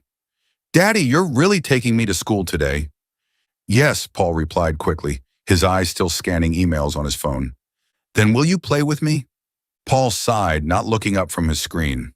I have a meeting, but if you behave, I'll pick you up early and we can spend some time together. Mia beamed, clutching her beloved stuffed bunny. The car sped through the bustling streets. As they neared the school, Paul glanced at his watch. 7:45 a.m. If he hurried, he could still make it to the office by 8. He turned onto a familiar street where Elite Kids Academy, Mia's prestigious private school, was located. But just a few buildings away, along the same route, stood another preschool, Sunshine Haven. The signs of the two schools weren't drastically different, and with his mind preoccupied with work, Paul didn't notice his mistake. He pulled up in front of Little Wonders, briefly glancing at the modest building with colorful playground equipment. Less grand than he remembered. But Paul didn't have time to second guess. He stepped out, unbuckled Mia, and helped her down. "All right, sweetheart. Time to go." Mia blinked, tilting her head toward the green-painted gate ahead. "Daddy," she hesitated, "am I supposed to go here today?" Paul didn't look up, adjusting her scarf instead. He assumed she was just stalling, like any other child reluctant to go to school. "Yes," he said firmly, "but if you're good, I'll pick you up early, and we'll have some fun. Okay?" Mia still seemed uncertain, staring at the school entrance. Before she could say more, Paul opened the gate and gently ushered her inside. "Be good, I have to go," he said, closing the gate behind her without a second glance. As it shut, Mia stood still for a moment, her wide eyes scanning her surroundings. Her school didn't have a playground like this. Her school didn't have hand-painted murals on the walls. And that wasn't the principal she remembered. A strange unease settled in her chest. Before her, a woman with long brown hair and kind eyes approached, crouching to her level. "Hello there," she said with a warm smile. "What's your name?" Mia tightened her grip on her stuffed bunny. "Mia Carter." The woman's smile briefly faltered. She glanced around, then checked the student roster in her hand. That name wasn't on the list. Laura Brooks, the owner of Sunshine Haven, immediately sensed that something was wrong, and in that moment she realized that someone had just made a very big mistake. Welcome to Soul Stories. Life can be overwhelming, but here we share heartfelt tales to bring you peace, joy, and inspiration. Your support, every comment, like, and follow, means the world to us. It motivates us to create more meaningful and uplifting stories just for you. Did our latest story touch your heart? Leave a "I am happy" in the comments if you agree. Subscribe now and be part of a community that spreads love, kindness, and positivity. Let's make every day a little brighter, together. A morning mistake. Soft morning sunlight streamed through the large windows of Sunshine Haven, casting a warm glow over the cozy room adorned with colorful drawings. Children ran and played, their bright laughter filling the air. Laura Brooks stood in the middle of the room, her gentle brown eyes watching over them. At 30 years old, she had spent nearly a decade working with children, caring for them with all the love she had. As the founder of Little Wonders, a small but nurturing preschool, Laura saw this place as her second home. But this morning, when she turned and saw a little girl standing uncertainly at the front gate, clutching a well-loved stuffed bunny, she knew something wasn't right. Mia stood still, her tiny hands gripping the soft, cream-colored bunny that still carried the familiar scent of home. She looked around, blinking, trying to find something familiar, but everything felt foreign. At Elite Kids Academy, Mia's usual school, everything was pristine. A marble-paved courtyard, quiet hallways bathed in warm lighting, teachers in elegant uniforms who maintained strict discipline. But here everything was different. The yard was covered in lush green grass, with a few children laughing as they played on a seesaw. In one corner, a wooden table held a collection of drawings where a small group of kids sat coloring, freely chatting with one another. There were no rigid rules about keeping silent, no strict disciplinary guidelines. Mia swallowed hard. "Daddy said he'd pick me up early, and then we'd go out together," she whispered to her bunny, as if reassuring herself. The front door opened, and a woman with long brown hair loosely tied back stepped out. She wore a soft blue sweater and simple jeans, but her face carried a warmth that was both inviting and gentle. "Hello there." Laura crouched to Mia's eye level, her voice as soft as a breeze. "What's your name?" Mia hesitated, her big round eyes filled with uncertainty. "Mia Carter." Laura's smile faltered for a fraction of a second. She quickly scanned the student list but didn't find Mia's name. Mia, Laura said gently, studying the child closely. I don't see your name on today's list. Are you sure this is your school? Mia shook her head, her voice growing smaller. I don't know, but Daddy said I should stay here. He'll pick me up early so we can go out. Laura could hear the confusion and hesitation in Mia's voice. A child being dropped off at the wrong school was rare, especially at a private preschool like this. Something wasn't right. A call that went unanswered. Laura led Mia into her small office, a cozy space with a wooden desk and bookshelves filled with fairy tale stories. I'm going to call your daddy, okay? Laura said kindly. Mia nodded but remained silent. Laura searched through the small bag Mia had with her and quickly found an emergency contact card. She dialed the number listed under Guardian, Paul Carter. The phone rang. Once, twice, 3 times, no answer. Laura tried again, still nothing. She frowned, forcing herself to stay calm. A misplaced child with no way to reach their guardian. This was not a situation she could ignore. She turned back to Mia. The little girl sat quietly in the chair, clutching her bunny tightly, her expression filled with uncertainty. Laura took a deep breath. It's fine. As long as Paul Carter comes back soon, everything will be okay. But what if he didn't come back soon? Making Mia feel safe. Laura decided she wouldn't leave Mia alone in the office. Taking the little girl's hand, she led her outside. How about we go play for a bit? Do you like coloring? Mia looked up at Laura, her wide brown eyes full of hesitation. Finally, she gave a small nod.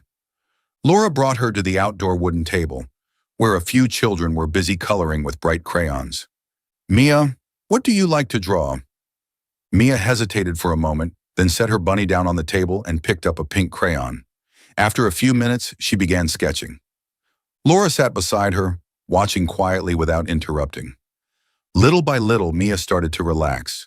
A blonde girl sitting next to her peeked at Mia's drawing and smiled. Wow, you draw so well.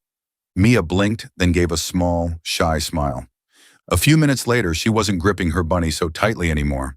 She even started chatting softly with the other children, her voice no longer trembling. Laura let out a quiet sigh of relief. Watching Mia slowly open up, she couldn't help but wonder.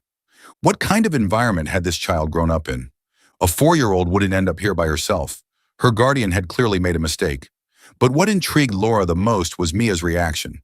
She hadn't thrown a tantrum or insisted on leaving, even though she had been visibly confused at first. Throughout the morning, Laura kept trying to call Paul Carter, but there was still no answer. A sense of frustration started to build. What kind of father doesn't realize he dropped his child off at the wrong school? In her years of working with children, Laura had encountered all types of parents, those who were overly protective and those who completely entrusted their kids to others. Was Paul Carter the latter? By the time the clock struck 3 p.m., Laura realized something troubling. Paul still hadn't returned for Mia. She glanced toward the playground, where Mia was happily playing with the other children, a bright smile on her face. Laura picked up her phone, ready to call one last time. But before she could dial, the front doorbell rang. She turned and saw a tall man in a perfectly tailored gray suit step through the gate, his sharp gaze scanning the area. Laura immediately knew this was Paul Carter, and she was more than ready to have a very serious conversation with him. A mistake he couldn't ignore. Paul Carter was a man who didn't accept mistakes. In business, he controlled everything. Every number, every decision, every meeting meticulously planned and executed. But this morning, in his rush, he had made a mistake even he hadn't seen coming. It wasn't until he stepped out of the boardroom at 3 p.m. that he finally had time to check his phone. And when he saw over 10 missed calls and a string of messages from an unfamiliar number, his pulse slowed for just a fraction of a second. Laura Brooks. Mr. Carter, I am a teacher at Sunshine Haven. Your daughter, Mia Carter, was mistakenly dropped off at our school. I have been trying to reach you all day without success. Please call back immediately. Paul's grip on his phone tightened. What? A cold sensation crept down his spine. He immediately checked his car's GPS history, tracing back his route that morning. And then, it all made sense. Shit. He had dropped Mia off at the wrong school. Without another thought, Paul stormed out of the building, striding toward the Bentley waiting in front of his company. It took 15 minutes to reach Sunshine Haven, but every second in the car felt like an eternity. When the vehicle finally came to a stop, Paul stepped out immediately, his sharp gaze sweeping over the unfamiliar surroundings. Everything here was different. Unlike the prestigious private school Mia attended, this place felt more modest, more inviting, but he had no time to dwell on that. Paul pushed open the gate and instantly locked eyes with Laura Brooks, the woman who had been trying to contact him all day. She stood near the playground, arms crossed, her expression a mixture of frustration and disapproval. Paul did not like being judged, and he definitely didn't like being judged by a preschool teacher. "Mr. Carter, you finally made it," Laura said, her tone blunt and unapologetic. "I had an important meeting," Paul replied curtly. "Where's my daughter?" Laura raised an eyebrow, clearly unimpressed. "Do you have any idea how many times I tried calling you?" she demanded, her voice edged with sharp criticism. "A 4-year-old child was mistakenly dropped at the wrong school, and her guardian was unreachable all day? Do you really think that's an acceptable excuse?" Paul clenched his jaw. "I don't owe you an explanation for my schedule." "No, but you owe it to your daughter," Laura shot back without hesitation. "Mia was confused and anxious when she got here this morning. She didn't understand why she was in an unfamiliar place. Did you even consider what that must have felt like for her?" A tight, uncomfortable feeling settled in Paul's chest. He didn't like being lectured, especially not about parenting. "This was a mistake, and I'm here to fix it," he said coldly. "I came to take Mia home."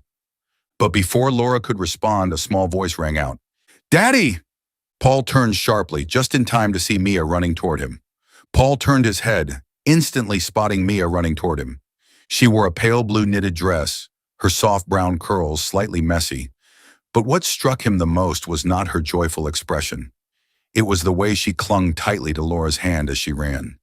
"Daddy!" Mia shouted, her bright eyes lighting up at the sight of him. "You're here!" Paul knelt down, opening his arms, expecting his daughter to leap into his embrace. But Mia didn't move. She simply stood there, her small hand still holding on to Laura's, as if she wasn't ready to let go. A faint sense of unease crept into Paul's chest. "Are you ready to go home, sweetheart?" he asked, keeping his voice even. Mia bit her lip, looking down at the ground. "Daddy," she hesitated. "Can I stay a little longer?" Paul frowned. "What did you just say?" Mia lifted her gaze, her round eyes shimmering with uncertainty. "I like it here," she said softly. "Miss Laura is really nice. She even read me a story." Paul stilled. He studied his daughter, the same child who had always been quiet, withdrawn, and never easily attached to anyone, not even the carefully selected nannies who had cared for her since birth. And yet here she was, holding on to a complete stranger as if she had known her forever. Something about that unsettled him. Laura remained silent, but there was something in her gaze, a quiet challenge. Paul straightened, regaining his usual composure. "I'm glad you like it here," he said, his tone controlled, measured. "But this isn't your school. We need to go home." Mia shook her head. "No, I want to stay." Her voice rose, her eyes glistening with unshed tears.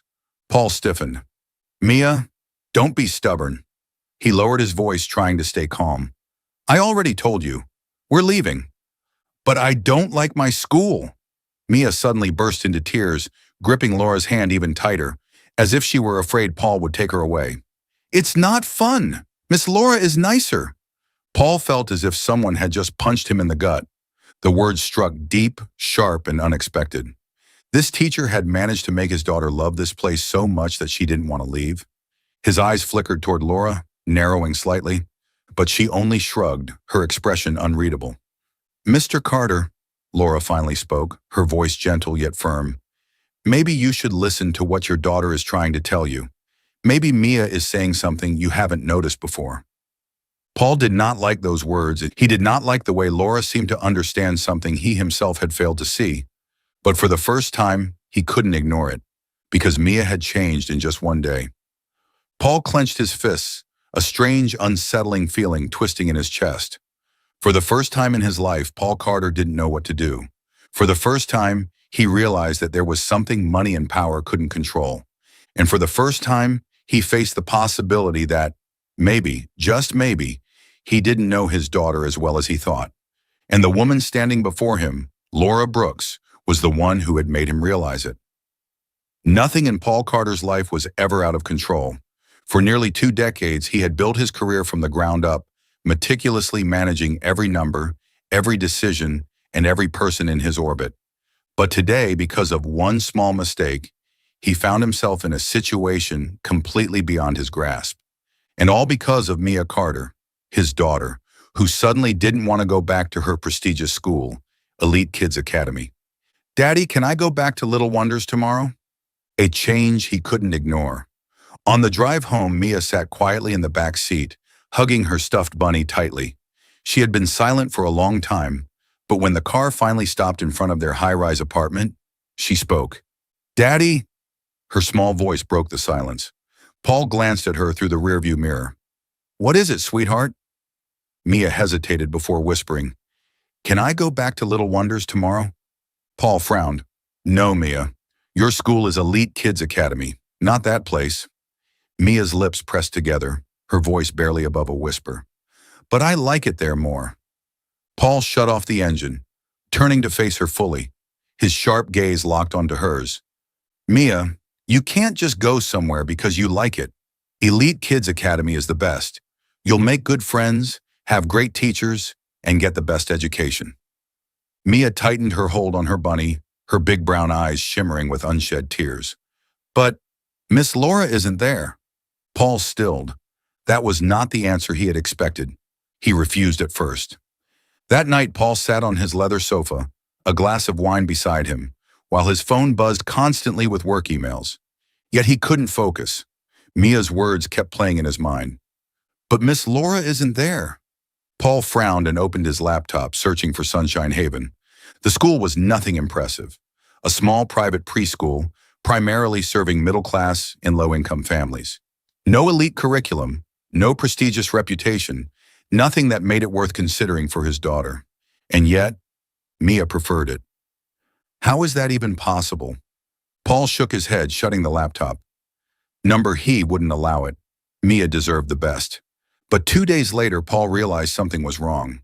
Mia still woke up on time for school, but she wasn't excited anymore. She no longer smiled at her classmates at Elite Kids Academy. She didn't talk about her lessons. She wasn't interested in new toys.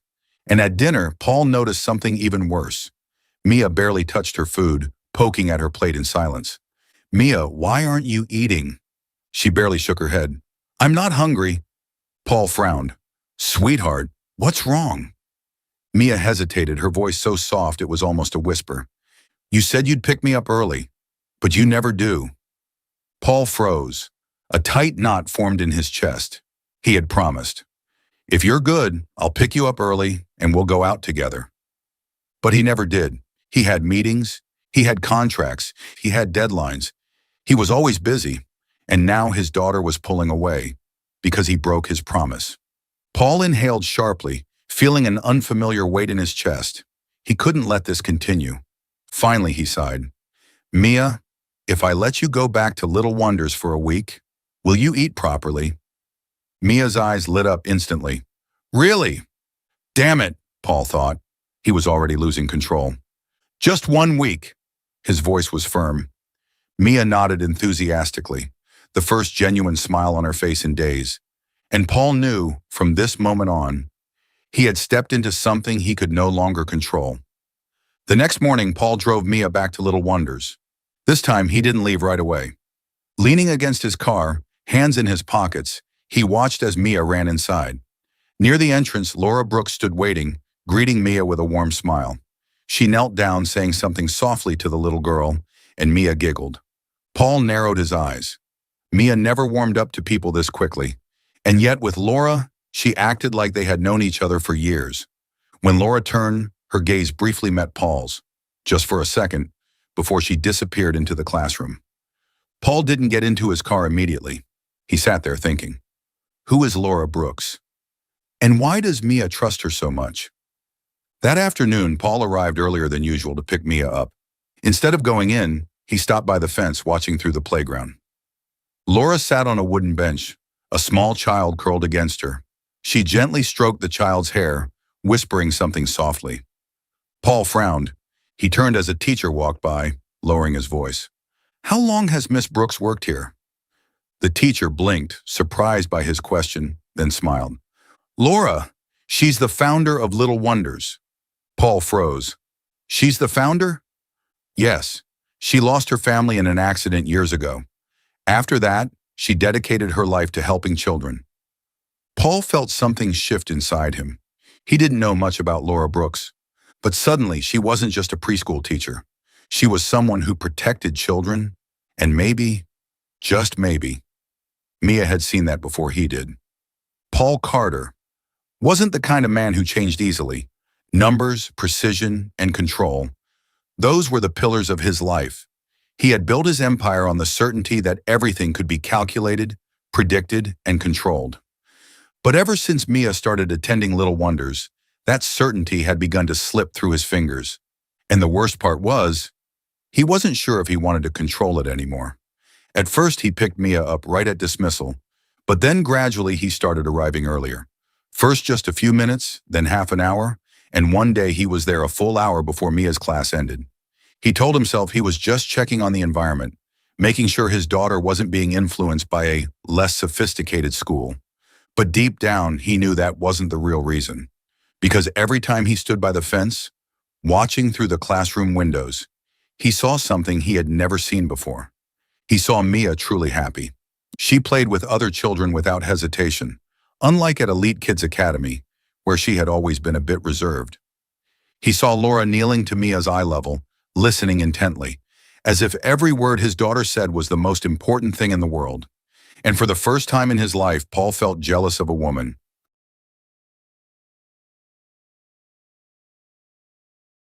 Laura challenged everything Paul believed in.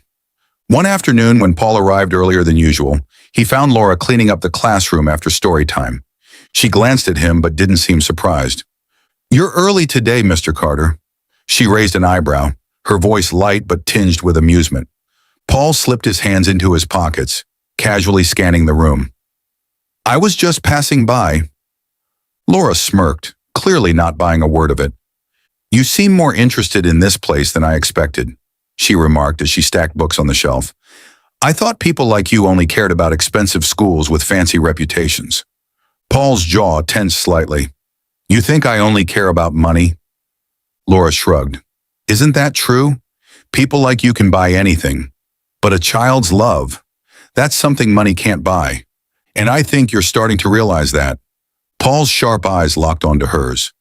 No one had ever spoken to him like that before. But the thing that unsettled him most wasn't her attitude. It was the fact that she was right. He didn't respond. He simply held her gaze for a long moment before turning and walking away. But deep inside, something had already shifted. That night, as Paul tucked Mia into bed, she clutched her stuffed bunny tightly, her eyes glowing with excitement. "Daddy," Mia whispered, "Miss Laura told us the story of Peter Pan today. She tells stories so well." Paul gave a small, amused smile. "Oh, yeah." "Yes," Mia nodded eagerly. "She said that anyone can fly, as long as they believe they can." Paul paused, watching his daughter closely. Mia had never talked about a teacher like this before. At Elite Kids Academy, the teachers were undoubtedly more qualified, more experienced, more prestigious, but none of them had ever made Mia light up like this. And that realization kept Paul awake for the rest of the night. A rainy night, and Paul got stuck at the preschool. A week later, when Paul arrived to pick up Mia, the rain had begun to pour heavily. He stepped inside, frowning slightly as he spotted Laura helping a group of small children into their raincoats, making sure they were ready to go home. "Where's Mia?" he asked. Laura glanced up at him, holding his gaze for a second before gesturing toward the corner of the room. Paul followed her line of sight and saw Mia kneeling down, carefully tying another child's shoelaces. A strange warmth spread through his chest. Mia had never been this outgoing before. At Elite Kids Academy, she had always been a bit reserved, preferring to stay on the sidelines rather than actively engaging with other kids. But here she seemed different, more open, more confident. But before Paul could dwell on the thought, a sudden crack sounded from outside. A staff member rushed in, looking alarmed. "Miss Brooks, I think a tree branch just fell on the Bentley parked outside. Paul immediately turned. My car? Laura blinked, then let out a quiet chuckle. Looks like you'll have to stay for a while. Paul clenched his jaw, already reaching for his phone to call his driver. No signal. He frowned and tried again. Still nothing. Laura tilted her head. With this heavy rain, the reception might be down. Would you like to wait inside? Paul opened his mouth to refuse. His instinct was always to decline unnecessary interactions. But when he glanced outside, the sky was pitch black, and the rain wasn't letting up anytime soon. He exhaled sharply, then gave a small nod. Just for a little while. A conversation about life, family, and loss. Laura led Paul to a small reading nook inside the preschool's library. She disappeared for a moment, then returned with 2 cups of steaming hot tea, placing one in front of him. Do you drink tea, Mr. Carter? Paul raised an eyebrow. I usually only drink coffee. Laura smiled. Well, try it today. He studied her for a second before taking the cup, bringing it to his lips for a small sip. It was pleasant. Unexpectedly so. For a while, neither of them spoke. Then Laura finally broke the silence. Mr. Carter, why were you so reluctant to let Mia stay here? Paul set his cup down. Because I want my daughter to have the best future. And you think Elite Kids Academy is the only place that can give her that? It's one of the top private schools. Laura smiled, shaking her head slightly. But does it make Mia happy? Paul didn't answer. For the first time, he truly didn't know. Laura studied him for a moment before speaking again, this time in a softer voice. I know that feeling. Paul frowned. What feeling? Laura lowered her gaze to her tea, turning the cup slowly in her hands. Wanting to control everything. She paused. Wanting to protect the people you love, only to end up pushing them further away. Paul's heartbeat slowed for a second. It was strange. He had never talked to anyone about his fears, the fear that if he didn't control everything, things would fall apart. Yet somehow Laura understood it without him saying a word. The rain continued to pour outside, but inside this small room, between 2 people from completely different worlds, something was changing. Everything changed after that rainy night. Paul couldn't deny it. For a fleeting moment, as he sat next to Laura in that small, warm room, sipping hot tea, listening to her steady voice as she shared her past, something inside him shifted. A feeling he had never allowed himself to experience. Warmth, connection. It hit him without warning. A wave of emotion he had spent years avoiding, crashing over him before he had a chance to build his walls back up. And it terrified him.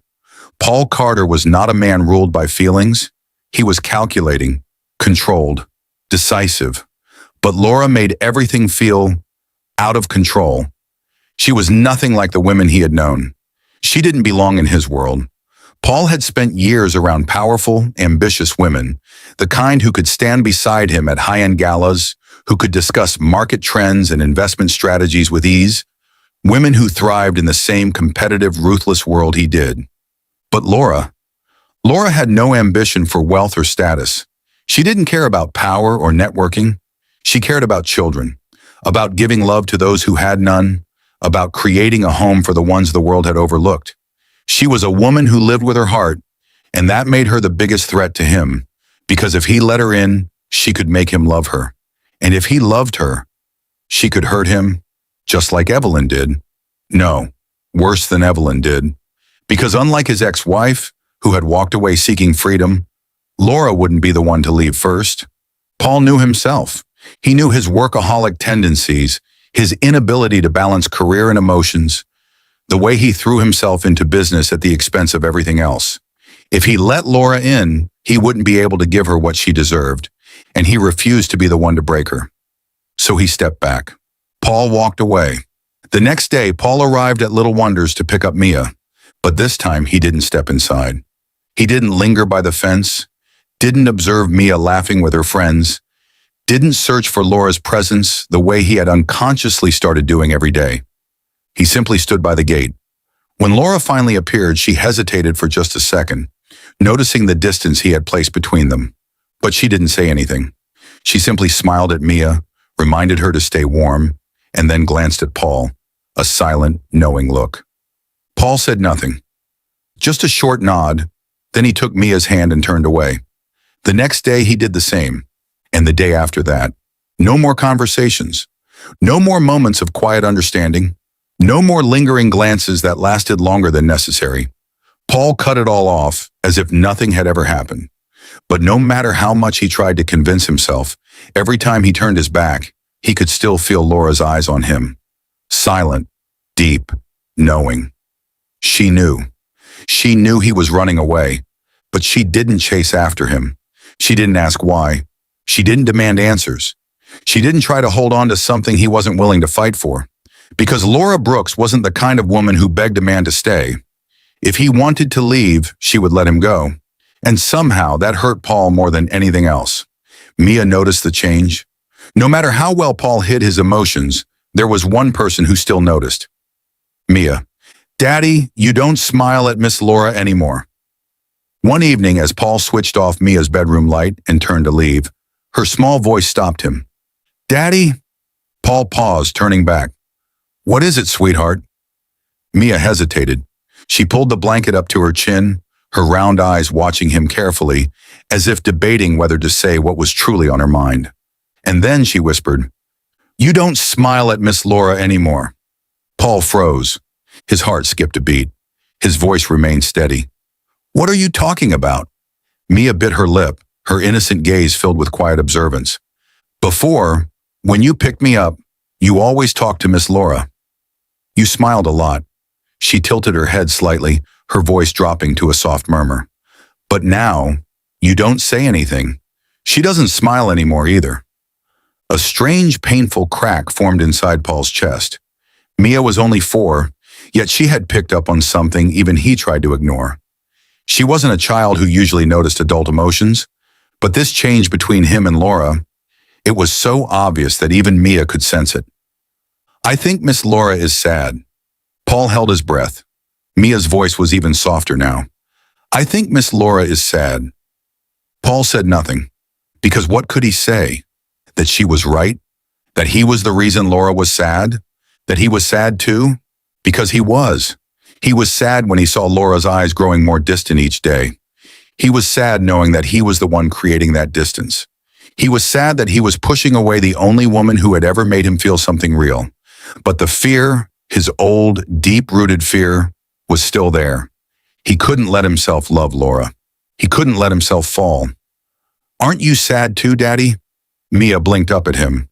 "Aren't you sad too, Daddy?" Paul didn't know how to answer. Instead, he reached forward, gently tucking a strand of hair behind her ear. "Go to sleep, Mia." Mia pouted but didn't press further. She nodded slowly, pulling her bunny closer, her small fingers curling into the fabric. Paul quietly left the room, closing the door behind him. And then he stood there in the hallway, staring at nothing. Paul thought he could keep running, so he kept pretending. He kept his distance. He convinced himself that it was the right choice. But there was one thing Paul had forgotten.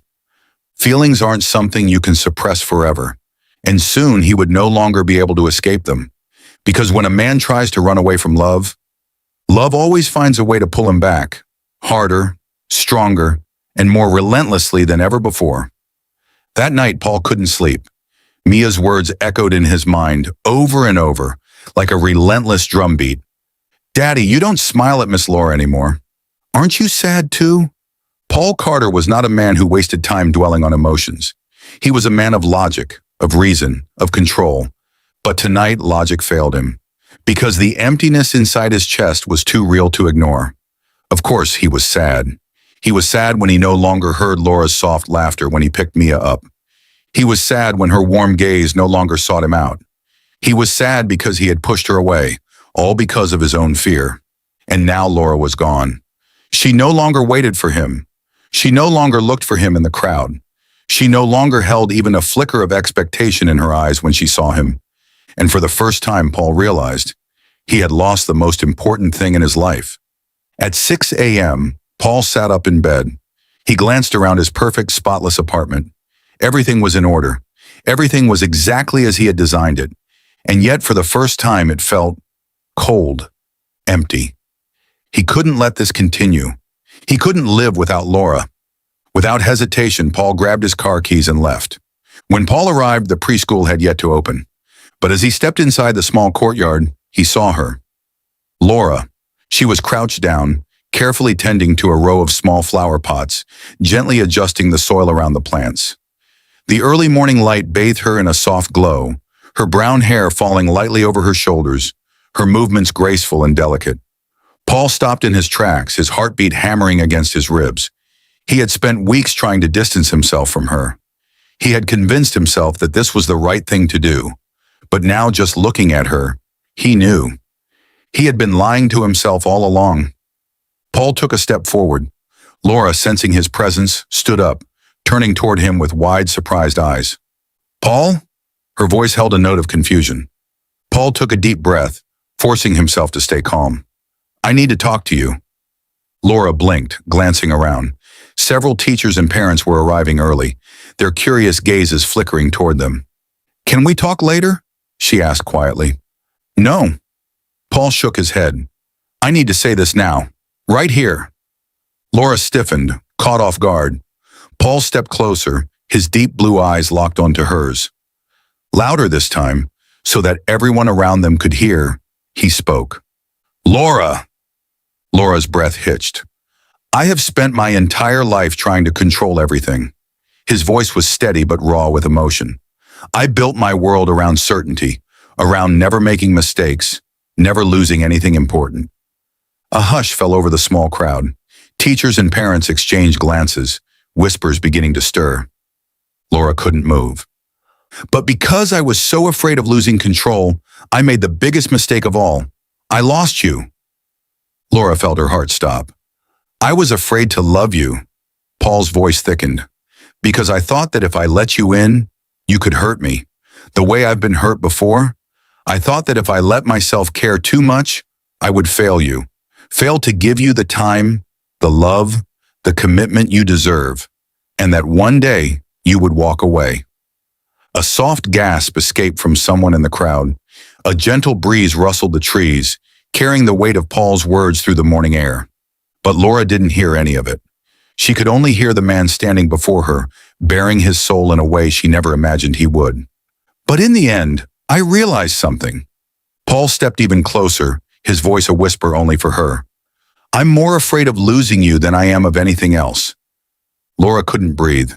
Paul Carter, the man who had spent his entire life avoiding emotions, avoiding vulnerability, avoiding love, was standing in front of her, in front of everyone, confessing that he loved her. Her heartbeat pounded in her ears. Laura was moved, but she tested him. The air felt frozen in time. Everyone held their breath, waiting for Laura's response. Her heart pounded against her chest. She wanted to believe him. But was he really ready? Was this just a moment of emotion? A grand declaration made in the heat of realization? Or had Paul Carter truly changed? She studied him, searching his face, his eyes, looking for something real. Then she inhaled deeply, her voice slightly unsteady but firm. "If you really want me," she said, "then prove it." A challenge Paul was willing to accept. Paul didn't blink. Instead, something shifted in his gaze. Something determined, certain, unwavering. Laura had never been a woman who believed in mere words. She believed in actions. And for the first time in his life, Paul knew. He was ready to prove himself. He took another step forward, closing the distance between them, his hand reaching for hers. His voice was steady, deep and resolute. "I will prove it." The promise hung in the air, vibrating with a weight that neither of them could ignore. And in that moment, Laura knew.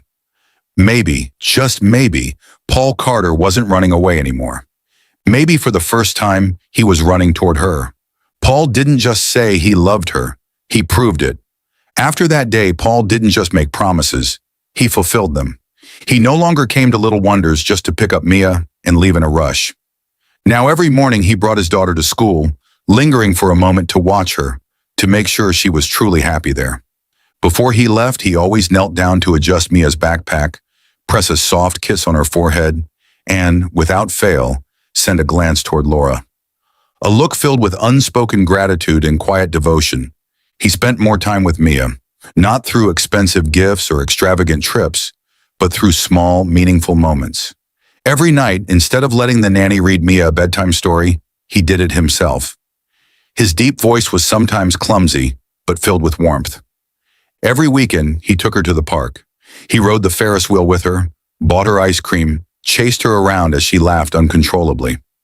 One afternoon, Laura happened to pass by and saw him carrying Mia on his shoulders, both of them laughing, looking nothing like the cold businessman she once knew.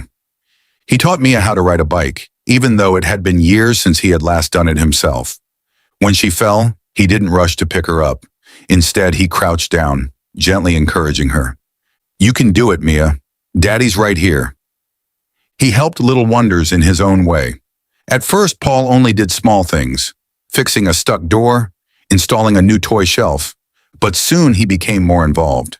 He donated a large sum to renovate the school's playground. But what surprised Laura the most was that he didn't just write a check and leave. He personally supervised the renovations, even helped paint some of the walls himself. One day, Laura walked past the playroom and found him helping a little boy tie his shoelaces. His movements were still a bit awkward, but his patience was undeniable.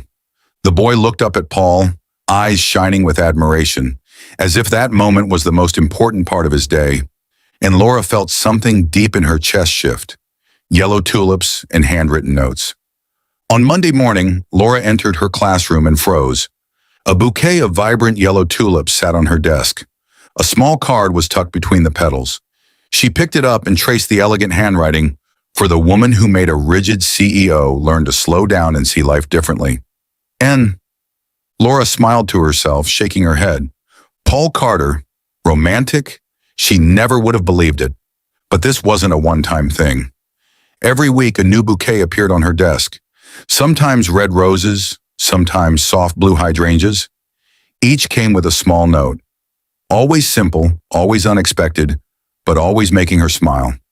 "A little color to brighten your day. I've never given flowers to anyone before. You're the first. Did you think about me today?"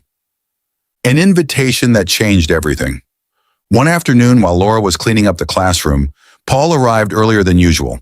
But today, he didn't wear his usual suit. His white shirt sleeves were rolled up, his stance relaxed, effortlessly charming in a way Laura wasn't used to seeing. "Are you free tonight?" His voice was casual, but his eyes held something hopeful. Laura raised an eyebrow. "Are you asking me out to dinner?" Paul smirked. I'm inviting you over, to my place, so I can cook for you." Laura blinked, genuinely surprised. "Paul Carter can cook?" He shrugged with confidence. "You might be surprised." A warm dinner in a cold penthouse. When Laura stepped into Paul's luxurious penthouse, she expected a formal dining setup, an expensive bottle of wine, maybe even a private chef. But the first thing she saw was Paul himself, standing in the kitchen, still in his white shirt, now wearing a black apron, carefully chopping vegetables. She crossed her arms and leaned against the doorframe, amused. "You're really cooking?" Paul glanced at her, his lips curling slightly. "Did you think I only knew how to order takeout?" Laura laughed. "Honestly, yes." He shook his head, returning to his task. "Mia loves my pasta. I figured you might too." Laura watched him, the way his brows furrowed in concentration, the way he tasted the sauce with the tip of a spoon, the way he seemed so at ease in his own space. This wasn't the Paul Carter she had first met. This was a different man, a man who had changed, who had let go, who had allowed himself to love. More than just a meal. When Paul finally served the meal, Laura had to admit, his pasta was actually delicious. But what captivated her the most wasn't the food. It was the way he looked at her throughout the entire dinner. Software steady, as if she was the only thing that mattered in that moment. As he poured her another glass of wine, he finally spoke. "I'm not great at expressing emotions," he exhaled, meeting her gaze. "But I want you to know that I'm trying, not just for Mia, for you." Laura's heart skipped a beat. "So, you're trying to win me over?" she teased. Paul placed his glass down, tilting his head slightly. His voice was low, warm, and unwavering. I'm trying to make sure you never leave me." Laura didn't answer immediately. For the first time, she didn't pull away. She let their eyes lock, let the silence between them speak, let the unspoken emotions fill the space between them, and for the first time, she allowed herself to think, maybe this is exactly where I belong. Paul wasn't just trying to win her over. He was changing, for himself, for Mia, for the family he never thought he could have. And Laura realized something she had been fighting all along. She was falling deeper and deeper in love with Paul Carter. And this time, she wasn't afraid to let it happen. A proposal like no other. 6 months later, everything had changed. Laura was no longer just Mia's teacher. She was no longer just the woman Paul had fallen for. She was the center of his world. That afternoon, Laura was busy tidying up the classroom after playtime. Paul arrived at Little Wonders, as usual. But this time, he didn't wait outside. He walked inside. And when Laura looked up, she noticed something different in his eyes. Something intense. Something unchangeable. "Is everything okay?" she asked, tilting her head, curiosity flickering in her gaze. Paul didn't answer. Instead, he did something that made her entire world stop. He knelt down. The fairy tale moment. Laura froze. The classroom fell silent. Nearby teachers paused what they were doing. A few children started whispering excitedly. And then, a little girl gasped in delight. "It's just like a fairy tale," she squealed. Paul reached into his pocket and pulled out a small velvet box. He opened it, revealing a diamond ring that sparkled brilliantly under the afternoon sun. But it wasn't the ring that stole Laura's breath. It was Paul's eyes, deep, unwavering, completely sure, a love that changed him. Laura Brooks. Paul's voice was steady, rich with emotion, loud enough for everyone to hear, but meant for her and only her. "I used to be afraid of love. I used to think love was something I could control, something I could avoid." He took a slow breath, ignoring the dozens of eyes on them, focusing only on her. "But then you came along, and you changed everything." Laura bit her lip, tears welling up in her eyes. Paul continued, "You taught me that happiness isn't in what I own. It's in the little moments, the quiet kindness, the way you made me a better man just by being you." Her heart pounded violently against her ribs. A promise, not perfection. Paul swallowed, his voice thick with sincerity. "I won't promise to be perfect, but I promise to try, every single day, to be a man you can trust, a man you can love." Slowly he reached for her hand, his fingers wrapping around hers, solid, certain, steady. His eyes burned into hers, filled with nothing but hope, love, and devotion. "Marry me, Laura." And in that moment, Laura had spent her whole life believing in love, but she had never believed it would come like this. So raw, so real, so unshakable. Tears slipped down her cheeks, her lips trembled, and as her eyes met Paul's, she knew her answer. She couldn't believe it. The man who once feared love, who once kept his distance, who once refused to let anyone in, was now on one knee asking to spend forever with her. Tears spilled down Laura's cheeks, but they were not of sadness. They were of pure, overwhelming joy. She let out a soft, breathless laugh through her tears, then nodded, strongly without hesitation. "Yes," her voice trembled. "I say yes."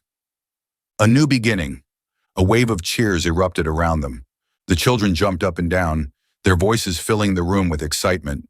Teachers smiled warmly, their eyes gleaming with happiness. And then, Mia ran straight into their arms, hugging them both tightly, her little face glowing with joy. Paul rose to his feet, his hands steady as he slipped the ring onto Laura's finger. Then, without another word, he pulled her close, wrapping her in his embrace, as if he would never let go again. And Laura knew. This wasn't just a promise. This was real. Paul had changed. He had chosen her. 1 year later, a wedding by the sea, under the golden sun, with the ocean breeze gently sweeping through the air and waves softly kissing the shore. Paul Carter and Laura Brooks became husband and wife. The wedding was simple but warm. Not a grand, extravagant affair filled with high-profile guests, not another billionaire spectacle. But to them, it was perfect. Mia, dressed in a lovely white dress, giggled and clapped, bouncing excitedly as she watched her parents share their first kiss as husband and wife. But the most special moment of all, Laura placed a gentle hand on her stomach, her eyes sparkling as she leaned into Paul and whispered, "I have good news." Paul froze, then slowly pulled back, his eyes searching hers. "A baby?" Laura nodded, her smile radiating warmth. Paul exhaled sharply, his eyes lighting up like never before. Then, without a second thought, he crouched down, placing his hand over her belly, feeling the warmth of the new life they had created together. Mia rushed to their side, wrapping her arms around them. "I'm going to have a little brother or sister?" she squealed. Paul let out a quiet laugh, pressing a kiss to his daughter's forehead. "Yes, sweetheart," he whispered. "We're going to be a family full of love." And as he stood there holding his wife, his daughter, and the future growing within Laura, Paul knew this was what he had been searching for all along. Not just power, not just success, not just control, but love. Love that he gave freely, love that he received unconditionally. And as Laura leaned into him, her fingers intertwined with his, he finally understood. The greatest success in life isn't measured by wealth or achievements. It's measured by the love you choose to give. And Paul Carter had finally learned how to love. From a powerful CEO to a devoted family man, Paul Carter once believed that his empire, his company, his wealth, his success was all that mattered. But that was before Laura, before Mia, before he discovered that the greatest empire he could ever build wasn't in a boardroom, but in the warmth of his own home. Paul gradually stepped back from his company, delegating responsibilities to his senior management team. For the first time, he no longer felt the need to control everything. Instead, he chose to be present. Mornings were no longer a rush to the office. Instead, he sat at the breakfast table with Laura and Mia, sharing simple meals filled with laughter and conversation. Afternoons, he picked up Mia from Little Wonders, staying longer to read stories to the kids, repair broken toys, and sometimes, much to his own surprise, be roped into playing superhero games. And with each passing day, a new idea took root in Paul's mind. One evening, as Paul and Laura sat together on their porch, watching the sky turn golden, Laura let out a quiet sigh. "I always wonder," she murmured, her eyes distant, "if there had been more support centers for single mothers, maybe fewer women would have struggled alone. Maybe more children would have received the love they deserved." Paul stilled. He looked at his wife, the woman who had turned her own wounds into a mission to help others, and he understood. It was time for them to do something greater. Months later, Hope Haven was born, a center dedicated to supporting single mothers, providing a safe space for abandoned children, and offering shelter to the elderly with nowhere to go. Laura led the community programs, providing counseling, education, and emotional support. Paul used his business expertise to secure funding, build infrastructure, and ensure that the center operated seamlessly. But beyond signing checks or making executive decisions, Paul was there, every day, in the heart of it all. Paul wasn't just the businessman behind Hope Haven. He was the hands-on, sleeves-rolled-up man who showed up every single day. He spent hours fixing an old wheelchair for an elderly woman, even though it would have been easier to just buy her a new one. He sat and listened as a single mother poured out her struggles, then found ways to help her secure stable work. And some afternoons, Paul found himself surrounded by giggling children, letting them play with his hair, draw on his arms with markers, and treat him like their personal jungle gym, all while smiling without complaint. Laura watched all of this with a quiet, overwhelming happiness. This was the same Paul Carter who once measured success in stock prices and business deals. But now, he was a man who measured his worth in smiles, in laughter, in the lives he touched. Paul was no longer the cold, distant CEO the world once knew. He was the man Laura had fallen in love with, a man who gave love without expecting anything in return. But what he never expected was how much love he received in return. In the warm hugs of children who finally felt safe, in the grateful eyes of people whose lives he had changed, in the adoring gaze of his wife, who loved him now more than ever. Love wasn't a destination, it was a journey. Paul once thought love was a weakness, that it was something he could control or avoid. But now, standing in the middle of Hope Haven, with Laura's hand in his, with Mia's laughter filling the air, Paul finally understood. Love wasn't about taking, it was about giving. And the more he gave, the more he received. Love wasn't a destination, it was a journey. And on that journey, the greatest way to love was to share it with the world. Thank you for following this heartfelt story of Soul Stories channel. Share your thoughts about the story in the comments below. If you believe that true love can withstand all trials and sometimes begins in the simplest of ways, don't forget to hit the like button and share this story with your friends. To never miss out on touching and meaningful stories, subscribe to our channel and help us spread messages of love and warmth to everyone. Let's cherish the beautiful moments of life and love together.